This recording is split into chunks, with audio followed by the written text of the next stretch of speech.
ಏನಾದರೂ ನಾವು ಹಣ ಉಳಿತಾಯ ಮಾಡಲಿಲ್ಲ ಅಂದರೆ ಮುಂದೆ ತುಂಬಾ ಕಷ್ಟ ಅನುಭವಿಸ್ಬೇಕಾಗುತ್ತೆ. ಹೇಗೆ ಏನು ಅಂದರೆ ತುಂಬ ನಮಗೆ ಮುಂದೆ ಯಾವ್ಯಾವ ಥರ ತೊಂದರೆಗಳು ಬರುತ್ತೆ. ಆದರೆ ಹೆಲ್ತ್ ಇಶ್ಯೂಸ್ ಆಗಿರ್ಬೋದು, ಆಗ ಮುಂದೆ ಏನಾದರೂ ಒಂದು ದೊಡ್ಡ ನಮಗೆ ಏನಾದರೂ ಒಂದು ತೊಂದರೆ ಬರ್ಬೋದು. ಸೊ ಆವಾಗ ದುಡ್ಡು ಉಳಿಸ್ಲಿಲ್ಲ ಅಂದರೆ ಏನಪ್ಪ ಆಗುತ್ತೆ ಅನ್ನೋದು ಈ ಪೂರ್ತಿ ವಿಡಿಯೋ ನೋಡಿ ನಿಮಗೆ ಅರ್ಥ ಆಗುತ್ತೆ. ಎಲ್ಲೂ ಸ್ಕಿಪ್ ಮಾಡಬೇಡಿ.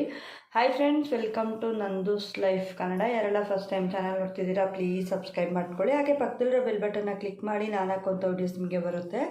ಹಾಗೆ ಲೈಕ್ ಮಾಡೋದನ್ನ ಮರಿಬೇಡಿ. ನೀವು ಮಾಡೋ ಲೈಕ್ ನನಗೆ ಹೊಸ ಹೊಸ ವಿಡಿಯೋಸ್ ಮಾಡೋದಕ್ಕೆ ಮೋಟಿವೇಶನ್ ಸಿಗ್ದಂಗೆ ಆಗುತ್ತೆ. ಎಲ್ಲರನ್ನೂ ಕೈ ಮುಗಿದು ಕೇಳ್ಕೊತಾ ಇದ್ದೀನಿ ಫ್ರೆಂಡ್ಸ್, ಪ್ರತಿಯೊಬ್ಬರು ವೀಡಿಯೋಸ್ನ ನೋಡಿ ಸಪೋರ್ಟ್ ಮಾಡಿ. ಯಾಕಪ್ಪ ಅಂದರೆ ನಾನು ಕೂಡ ತುಂಬಾ ಒಂದು ಹೋಪಿಂದ ನನ್ನ ಮಗಳು ಹೆಲ್ತ್ ಇಶ್ಯೂಸ್ ತುಂಬ ಇರೋದ್ರಿಂದ ಅವಳ ಹೆಲ್ತ್ ಇಶ್ಯೂಸ್ಗೆ ಮತ್ತು ಅವಳ ಎಜುಕೇಷನ್ಗೆ ಏನಾದರೂ ಹೆಲ್ಪ್ ಆಗುತ್ತೆ ಅಂತ ನಾನು ಯೂಟ್ಯೂಬ್ ಸ್ಟಾರ್ಟ್ ಮಾಡಿ ವೀಡಿಯೋಸ್ ಮಾಡ್ತಾಯಿದ್ದೀನಿ. 5,000 ಜನ ಸಬ್ಸ್ಕ್ರೈಬರ್ಸ್ ಇದ್ದರೆ ಕೂಡ ನನಗೆ ವ್ಯೂಸ್ ನಾನು ಅಂದ್ಕೊಂಡಿದ್ದ ರೀತಿ ಬರ್ತಾಯಿಲ್ಲ. ದಯವಿಟ್ಟು ನೀವೆಲ್ಲ ಸಪೋರ್ಟ್ ಮಾಡಿದ್ರೆ ನನಗೆ ಒಂದಷ್ಟು ಅರ್ನಿಂಗ್ ಆಗಿ ನನ್ನ ಮಗಳು ಎಜುಕೇಷನ್ಗಾಗಿರ್ಬೋದು, ಅವಳ ಹೆಲ್ತ್ಗಾಗಿರ್ಬೋದು ಸ್ವಲ್ಪ ಸಪೋರ್ಟ್ ಆಗುತ್ತೆ. ಈಗಿನ ವಿಡಿಯೋನ ಕಾರಣ ಏನಂದರೆ ನಾವು ಹೇಗೆಲ್ಲ ಉಳಿತಾಯ ಮಾಡಬೇಕು. ಈಗ ನನ್ನ ಹತ್ರ 1,000 ರೂಪಾಯಿ ಇದೆ. 1,000 ರೂಪಾಯಿನ ನಾನು ಒಂದು 500 ರೂಪಾಯಿ ನನ್ನ ಖರ್ಚಿಗೆ ಅಂತ ಇಟ್ಕೊಂಡು ಇನ್ನು 500 ರೂಪಾಯಿನ ಇವಾಗ ನಾವು ಮನೇಲಿ ಇಟ್ಟರೆ ಅಮೌಂಟ್ ನಾವು ನೋಡಿದ ತಕ್ಷಣ ಏನಕ್ಕೋ ಇಲ್ಲ ಒಂದು ಬಟ್ಟೆ ಬಂದುಬಿಡುತ್ತೆ ತೊಗೊಂಡ್ಬಿಡ್ತೀವಿ, ಇಲ್ಲ ಒಂದು ಅಂಗಡಿಗೆ ಹೋಗ್ತೀವಿ ಒಂದು ದಿನಸಿಗೆ ಅಂತ ತೊಗೊಬಿಡ್ತೀವಿ, ಇಲ್ಲ ಒಂದು ಹೋಟೆಲಲ್ಲಿ ಏನಾದರೂ ಚೆನ್ನಾಗಿರೋ ಊಟ ಕಾಣಿಸಿದ್ರೆ ತೊಗೊಂಡ್ಬಿಡ್ತೀವಿ. ಸೊ ಹೀಗೆಲ್ಲ ಆಗುತ್ತೆ ಅಲ್ಲ. ಅದಕ್ಕೆ ನಾವೇನು ಮಾಡಬೇಕು ಅಂದರೆ ಒಂದು ಸಪ್ರೇಟಾಗಿ ಅಕೌಂಟ್ ಓಪನ್ ಮಾಡಬೇಕು. ನಮ್ಮದು ಗೂಗಲ್ ಪೇ, ಫೋನ್ಪೇಗೆಲ್ಲ ನಾವೇನು ಸಪ್ರೇಟ್ ಅಕೌಂಟ್ ಇಟ್ಟಿರ್ತೀವಿ ಹಾಗೆ ಗೂಗಲ್ ಪೇ, ಫೋನ್ಪೇಗೆ ಅಟ್ಯಾಚ್ ಮಾಡದೆ ಒಂದು ಅಕೌಂಟ್ ಇಟ್ಕೋಬೇಕು ಸಪ್ರೇಟಾಗಿ. ಅಕೌಂಟ್ ಇಟ್ಟು ಅದಕ್ಕೆ ನಮ್ಮ ಹತ್ರ ಇದ್ದಾಗ ನಮ್ಮ ಹತ್ರ ಎಷ್ಟೆಷ್ಟು ದುಡ್ಡು ಇರುತ್ತೆ ಅದನ್ನು ನಾವು ಟ್ರಾನ್ಸ್ಫರ್ ಮಾಡ್ಬೋದು, ಇಲ್ಲ ಬ್ಯಾಂಕಿಗೆ ಹೋಗಿ ಹಾಕಿ ಬರಬೇಕು. ಇದನ್ನು ಮನೇಲಿ ಒಬ್ರಿಗೆ ಯಾರಿಗಾದ್ರೂ ಗೊತ್ತಿರಬೇಕು. ಗಂಡ ಮಾಡ್ತಿದ್ದೆ ಹೆಂಡತಿ ಗೊತ್ತಿರಬೇಕು, ಹೆಂಡತಿ ಮಾಡ್ತಿದ್ದೆ ಗಂಡ ಗೊತ್ತಿರಬೇಕು, ಆ್ಯಂಡ್ ಇಲ್ಲ ಅಪ್ಪ ಅಮ್ಮನ ಗೊತ್ತಿರಬೇಕು, ಇಲ್ಲ ಅಕ್ಕ ತಂಗಿರು ಗೊತ್ತಿರಬೇಕು, ಇಲ್ಲ ಮಕ್ಕಳು ದೊಡ್ಡವರಾಗಿದ್ದರೆ ಮಕ್ಕಳು ಗೊತ್ತಿರಬೇಕು. ಅಂದರೆ ನಾವು ಈ ಥರ ಇಟ್ಟಿದ್ದೀವಿ, ಈ ಥರ ನನ್ನದೊಂದು ಅಕೌಂಟ್ ಇದೆ ಅಂತ. ಸೇವಿಂಗ್ ನಾವು ಮಾಡ್ತಾಯಿದ್ದೀವಿ ಅಂತ ಹೇಳಿಲ್ಲ ಅಂದರೂ ಪರವಾಗಿಲ್ಲ, ಬಟ್ ನಂದು ಇಂಥದ್ದೊಂದು ಅಕೌಂಟ್ ಇದೆ, ಇಲ್ಲಿ ಅಕೌಂಟ್ ಇಟ್ಟಿದ್ದೀನಿ ನಾನು ಅಂತ ಅವ್ರಿಗೆ ಒಂದು ವಿಷಯ ಹೇಳಿಕ್ಕಿರಬೇಕು. ಯಾಕಪ್ಪ ಅಂದರೆ ಇವಾಗಿರೋ ಸಿಚುವೇಷನಲ್ಲಿ ನಾನು ಆಚೆ ಗಾಡಿ ತೊಗೊಂಡು ಹೋದರೆ ನಾನು ಜೀವಂತವಾಗಿ ಮನೆಗೆ ಬರ್ತೀನೋ ಇಲ್ಲೋ ನನಗೆ ಗೊತ್ತಿಲ್ಲ. ಆ್ಯಂಡ್ ಹಾರ್ಟ್ ಅಟ್ಯಾಕ್ ಆಗುತ್ತೆ, ಚಾನ್ಸಸ್ಸೇ ಇರೋದಿಲ್ಲ, ನನಗೆ ಬದುಕೋ ಚಾನ್ಸಸ್ಸೇ ಇರೋದಿಲ್ಲ, ನನಗೆ ಹೇಳಿ ಇಡೋದಕ್ಕೂ ಚಾನ್ಸ್ ಇರೋದಿಲ್ಲ. ಸೊ ಸಾಧ್ಯವಾದರೆ ಒಂದು ಡೈರಿಯಲ್ಲಿ ಕೂಡ ಎಲ್ಲೆಲ್ಲಿ ನೀವು ಸೇವಿಂಗ್ಸ್ ಮಾಡಿದ್ದೀರಾ ಅಕೌಂಟ್ ನಂಬರ್ ಆಗಿರ್ಬೋದು ಎಲ್ಲದನ್ನೂ ಇದು ಮಾಡಿ. ಹಾಗೆ ನಾಮಿನಿ ಯಾರಾದರೂ ನಿಮ್ಮ ಮನೆಯವ್ರದ್ದು ಕೊಟ್ಟು ಆಧಾರ್ ಕಾರ್ಡ್ ಕೊಟ್ಟು ಅವ್ರ ನಂಬರ್ ಮೆನ್ಷನ್ ಮಾಡಿರಿ, ಅವ್ರಿಗೆ ಆದ್ರೂ ಯೂಸ್ ಆಗುತ್ತೆ. ಸೊ ಇದನ್ನು ನೀವು ಮಾಡ್ತಾ ಬನ್ನಿ. ನಿಮ್ಮ ಹತ್ರ ಇದ್ದಾಗ ನೀವು ಗೂಗಲ್ ಪೇ, ಫೋನ್ಪೇಗೆ ಸೇವಿಂಗ್ಸ್ ಮಾಡದೆ ಒಂದು ಅಕೌಂಟಲ್ಲಿ ದುಡ್ಡು ಸೇವ್ ಮಾಡ್ತಾ ಬನ್ನಿ. 50ಇಂದ ಹಾಕೋಬನ್ನಿ, 10ಇಂದ ಹಾಕೋಬನ್ನಿ. ಒಂದು ಎತ್ತರಕ್ಕೆ ಅಮೌಂಟ್ ಬೆಳೆಯುತ್ತೆ. ಅದು ನಿಮಗೆ ಯೂಸ್ ಆಗಲಿಲ್ಲ ಅಂದರು, ಈಗ ಹಠಾತ್ ನಾನೇ ಅಂದ್ಕೊಳ್ಳಿ, ನನ್ನ ಅಕೌಂಟಲ್ಲಿ 1,00,000 ನಾನು ಕೂಡಿಸಿ ಇಟ್ಟಿರ್ತೀನಿ. ಹಠಾತ್ ನನಗೆ ಸಾವು ಬಂತು, ಸತ್ತೋದೆ, ನನ್ನ ಮಗಳಿಗಾಗುತ್ತೆ, ಇಲ್ಲ ಸಾಯೋ ಮಾತು ಬೇಡ, ಹಠಾತ್ ನನಗೆ ಏನಾದರೂ ಹೆಲ್ತ್ ಇಶ್ಯೂಸ್ ಆಯಿತು, ಆಗ ನನ್ನ ಮನೇಲಿ ಯಾರ ಹತ್ರನೂ ಅಮೌಂಟ್ ಇಲ್ಲ, ಆಗ ನಾನು ಹೇಳ್ಬೋದು ನನ್ನ ಹತ್ರ ಇಂಥ ಅಕೌಂಟ್ ಇದೆ, ನಾಮಿನಿ ಮಾಡಿಟ್ಟಿದ್ದೀನಿ, ಹೋಗಿ ನೀವು ತೊಗೊಬನ್ನಿ ಅಂತ. ಆಗ ನಮಗೆ ಯೂಸ್ ಆಗುತ್ತೆ. ಸೊ ಕಾಯಿಲೆ ಆಗಿರ್ಬೋದು, ಹಾಗೆ ನಮಗೆ ಒಂದು ಜೀವದ ಇದಾಗಿರ್ಬೋದು, ಹೇಳಿ ಕೇಳಿ ಬರೋದಿಲ್ಲ. ಸೊ ಅಮೌಂಟ್ನ ಸ್ವಲ್ಪನೇ ಸೇವಿಂಗ್ಸ್ ಮಾಡೋದನ್ನ ಕಲೀರಿ. ಸೇವಿಂಗ್ಸ್ ಮಾಡಲಿಲ್ಲ ಅಂದರೆ ತುಂಬಾ ಕಷ್ಟ ಆಗುತ್ತೆ ನಮ್ಮ ಜೀವನದಲ್ಲಿ. ನಾನು ಈಗ ಏನು ಮಾಡ್ತೀನಪ್ಪ ಅಂದರೆ ಎಲ್ಲ ಹೆಣ್ಮಕ್ಳು ಮಾಡೋದೇ ಅನಿಸುತ್ತೆ. ಸೊ ಇವ್ರೇನು ಸ್ಪೆಷಲು ಅಂತ ನೀವು ಅಂದ್ಕೋಬೋದು. 10 ರೂಪಾಯಿ ಇರಲಿ, 20 ರೂಪಾಯಿ ಇರಲಿ, ಎಲ್ಲಾದರೂ ಒಂದು ಸೈಡ್ ಬಚ್ಚಿಟ್ಟಿರ್ತೀನಿ ನಾನು.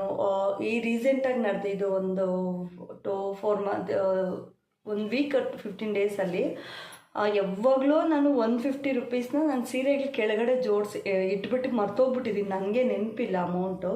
ಸೊ ಮೊನ್ನೆ ನಾನು ಸೀರೆಗಳೆಲ್ಲ ತೆಗೆದು ಒಂದು ಬ್ಯಾಗಿಗೆ ಹಾಕ್ತಾ ಇರಬೇಕಾದ್ರೆ ಆಗ ನನಗೆ 150 ರುಪೀಸ್ ಸಿಕ್ತು. ಅದನ್ನ ತೆಗೆದು ನೋಡಿದೆ, ಅಮೌಂಟ್ ಎಲ್ಲ ಹಳೆಯ ಅಮೌಂಟ್ ಆಗಿಬಿಟ್ಟಿದೆ. 4 ಇಯರ್ಸ್ 5 ಇಯರ್ಸ್ ಆಗಿದೆ ಅನಿಸುತ್ತೆ ನಾನು ಅಮೌಂಟ್ ಇಟ್ಟು, ನನಗೆ ಇವತ್ತು ಸಿಕ್ತು. ಸೊ ಹಾಗೆ ನಾನಾದರೆ ಏನು ಮಾಡ್ತೀನಿ ಅಂದರೆ ಒಂದು ಡಬ್ಬಗಳಲ್ಲಿ, ಒಂದು ಸಾಸಿವೆ ಡಬ್ಬದಲ್ಲಾಗಿರ್ಬೋದು, ಒಂದು ಅಕ್ಕಿ ಡಬ್ಬದಲ್ಲಾಗಿರ್ಬೋದು, ನಾನು ಎಷ್ಟು ಅಮೌಂಟ್ ಇದೆ ಅಷ್ಟು ಅಮೌಂಟ್ನ ಹಾಕಿರ್ತೀನಿ. ಆ್ಯಂಡ್ ನಾನು ಒಂದು ಉಂಡಿ ಕೂಡ ಇಟ್ಕೊಂಡಿದ್ದೀನಿ. ಸಣ್ಣ ಪುಟ್ಟದ್ದು ನಾನೇನಾದರೂ ಕೆಲಸ ಮಾಡಿದಾಗ, ಅಂದರೆ ಏನಾದರೂ ಒಂದು ಹರಿದೋಗಿರೋ ಸ್ಟಿಚಿಂಗ್ ಬಟ್ಟೆ ಬರುತ್ತಲ್ಲ, ಆ ಸ್ಟಿಚಿಂಗ್ ಮಾಡಿ ಆದರೂ ಅದನ್ನು ನಾನು ಒಂದು ಕಾಸು ಬಂದರೆ ಹುಂಡಿಗೆ ಹಾಕ್ತೀನಿ. ಆ್ಯಂಡ್ ನನ್ನ ಹತ್ರ ಚೈನ್ ಜಾಸ್ತಿ ಇದೆ, ಆಗ ಕೂಡ ನಾನು ಹುಂಡಿಗೆ ಹಾಕಿ ಬಿಟ್ಬಿಡ್ತೀನಿ. ಅದೇನಾಗುತ್ತೆ ಅಂದರೆ ಒಂದು ಹುಂಡಿ ತುಂಬಿದ್ಮೇಲೆ ನಾವು ಹೊಡೆದ್ರೆ ಒಂದು ಚೇಂಜ್ ಒಂದು 1,000 ರೂಪಾಯಿ ಇದ್ದರೆ ಕೂಡ, ಇಲ್ಲ ಒಂದು ಅಟ್ಲೀಸ್ಟ್ ಒಂದು 5,000 ರೂಪಾಯಿ ಇದ್ದರೆ ಕೂಡ ಅದಕ್ಕೆ ನಾವು ಇನ್ನೊಂದು 2,000 ಹಾಕಿ 1 ಗ್ರಾಮ್ ಒಡವೆ ತೆಗೆದಿಟ್ಕೋಬೋದು. ಒಡವೆ ಇದ್ದರೆ ಕೂಡ ನಮಗೆ ತುಂಬಾ ಯೂಸ್ ಆಗುತ್ತೆ. ಇವತ್ತು ನಾನು ಸೇವಿಂಗ್ಸ್ ಮಾಡಿ ಒಂದು 10 ಗ್ರಾಮಲ್ಲಿ ನಾನು ಏನಾದರೂ ಒಡವೆ ತೆಗೆದು ಹಾಕ್ಕೊಂಡಿರ್ತೀನಿ ಅಂದ್ಕೊಳ್ಳಿ, ಅನ್ನೋರು ಅಂತಾರೆ ಅವಳಿಗೇನು ಒಡವೆ ಹುಚ್ಚು ಹಾಗೆ ಹೀಗೆ ಅಂತ. ಬಟ್ ನನಗೆ ನಾಳೆ ಏನಾದರೂ ಒಂದು ಸಿಚುವೇಶನ್ ಬಂದಾಗ, ನಂಗೆ ನಾಳೆ ಏನಾದರೂ ನನಗೆ ಒಂದು ಕಷ್ಟ ಅಂತ ಬಂದಾಗ ಆ ಒಡವೆನೇ ನನ್ನ ಕಾಪಾಡೋದು. ನಾವು ಯಾರನ್ನಾದ್ರೂ ಹೋಗಿ ಕೇಳಿದ್ರೆ ಕೊಡ್ತಾರೆ. ಈಗ ನನಗೇನೆ ಹಠಾತ್ತಾಗಿ ನನಗೆ ತುಂಬ ಹೆಲ್ತ್ ಇಶ್ಯೂಸ್ ತುಂಬ ಆಗಿದೆ. ನಾನು ಕೊಡ್ತೀನಿ ಅಂದರೆ ನೀನೇ ಮಲಗಿದ್ಯಾ, ಇಲ್ಲ ನಿಮ್ಮ ಮನೆಯವ್ರು ನಿನ್ನ ಜೊತೆ ಇದ್ದಾರೆ, ನಿನ್ಗೆ ಯಾರು ಸಾಲ ಕೊಡ್ತಾರೆ ಅಂತ ಕೇಳ್ತಾರೆ ಅಲ್ವಾ. ಸೊ ಸಾಲ ಕೊಡೋರು ಕೂಡ ನಮ್ಮ ಹತ್ರ ಏನಾದರೂ ಒಂದು ಅಸೆಪ್ಟ್ ಕೇಳ್ತಾರೆ, ಏನಿದೆ ನಿಮಗೆ ಕೊಡೋದಕ್ಕೆ ಅಂತ.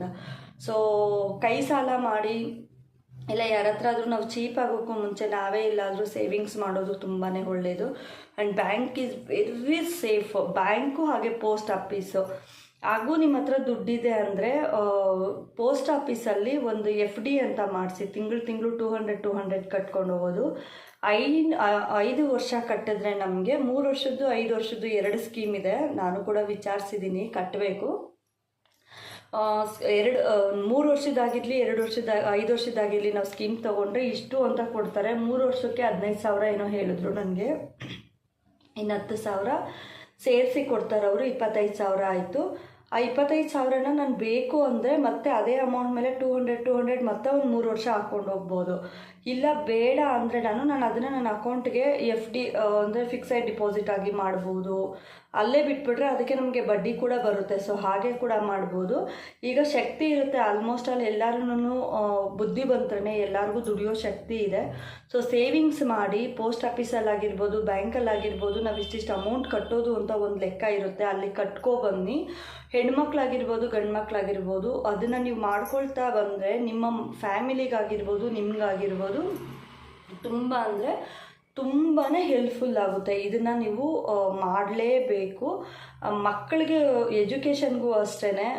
ಆಗ ನಾವು ಬೇರೆಯವ್ರನ್ನ ಅಂದರೆ ಈಗ ನಮ್ಮ ಹತ್ರ ಅಮೌಂಟ್ ಇದ್ದರೆ ನಾವು ಅವ್ರನ್ನ ಹೈಯರ್ ಎಜುಕೇಷನ್ಗೆ ಯೋಚನೆ ಮಾಡದೆ ಕಳಿಸ್ಬಿಡ್ಬೋದು. ಸೊ ನಾವು ಹೈಯರ್ ಏನೋ ಎಜುಕೇಷನ್ ಮಾಡ್ತೀನಿ ಅಂದಾಗ ನಮ್ಮ ಹತ್ರ ಅಮೌಂಟ್ ಇಲ್ಲ ಅಂದರೆ ನಾವು ಥಿಂಕ್ ಮಾಡಬೇಕಾಗುತ್ತೆ. ಆಗ ಅವರು ಕೂಡ ಅನ್ಕೋತಾರಲ್ವ, ಸೊ ನಿಮ್ಮ ಅಪ್ಪ ಅಮ್ಮ ಓದಿಸಿಲ್ಲ ಅಂದ್ಬಿಟ್ಟು ನಮ್ಮನ್ನು ಓದಿಸ್ಲಿಲ್ವಾ ನೀವು ಅಂತ. ಈಗಿಂದ ನಾವು ಎಷ್ಟು ಸೇವ್ ಮಾಡ್ತೀವಿ, ಈಗಿಂದ ನಾವು ಹೇಗೆ 1 ರೂಪಾಯಿ ಕೂಡಿಡ್ತೀವಿ, ಅದು ನನ್ನ ಮಕ್ಕಳಿಗೆ ನಮ್ಮ ಮಕ್ಕಳಿಗೆ ಅದು ತುಂಬ ಯೂಸ್ ಆಗುತ್ತೆ. ಸೊ ಈ ಇನ್ಫಾರ್ಮೇಷನ್ ಎಲ್ಲರಿಗೂ ಇಷ್ಟ ಆಗಿದೆ ಅಂತ ಅನ್ಕೋತಾ ಇದ್ದೀನಿ. Thank you so much. ಪ್ರತಿಯೊಬ್ಬರು ನನ್ನ ವಿಡಿಯೋ ನೋಡಿದ್ದಕ್ಕೆ ಪ್ರತಿಯೊಬ್ಬರಿಗೂ ಕೈ ಮುಗಿದು ಬೇಡ್ಕೋತಾ ಇದ್ದೀನಿ. ನಾನು ಪ್ರತಿಯೊಂದು ವೀಡಿಯೋಸ್ ನೋಡಿ ಸಪೋರ್ಟ್ ಮಾಡಿ. ತುಂಬ ವ್ಯೂಸ್ ಕಡಿಮೆ ಇದೆ, ನನಗೆ ತುಂಬ ಬೇಜಾರು ಕೂಡ ಆಗ್ತಾಯಿದೆ. ಆದರೂ ನಾನು ಚಾನಲ್ನ ಬಿಡಬಾರ್ದು ಅಂತ ಹೇಳಿ ಮಾಡ್ತಾ ಇರೋದು. ಮಗಳ ಹೆಲ್ತ್ ಇಶ್ಯೂಸ್ ಇದೆ, ಅವಳು ಹೈಯರ್ ಎಜುಕೇಷನ್ಗೆ ನಾನು ಏನಾದರೂ ಮಾಡಬೇಕು ಅಂತ ಹೇಳಿ ಅವಳಿಗೆ. ಯಾಕಂದರೆ ಏನಾದರೂ ತಲೆಗೆ ಆಪ್ರೇಷನ್ ಮಾಡಿಸ್ಬೇಕಂದ್ರೆ ಲಕ್ಷಾಂತರ ರೂಪಾಯಿ ಖರ್ಚಾಗುತ್ತೆ ನಮಗೆ. ಸೊ ನಿಮ್ಮಿಂದ ಏನಾದರೂ ನಮಗೆ ಸ್ವಲ್ಪ ಹೆಲ್ಪ್ ಆಗುತ್ತೆ. ದಯವಿಟ್ಟು ನನ್ನ ಚಾನಲ್ನ ನೋಡಿ, ನನ್ನ ವೀಡಿಯೋಸ್ನ ನೋಡಿ ನನಗೆ ಸಪೋರ್ಟ್ ಮಾಡಿ ಅಂತ ಕೇಳ್ಕೊತಾ ಇದ್ದೀನಿ. Thank you all. ಇಷ್ಟೊತ್ತು ನನ್ನ ವಿಡಿಯೋ ನೋಡಿದ್ದಕ್ಕೆ. Love you all. Bye bye friends.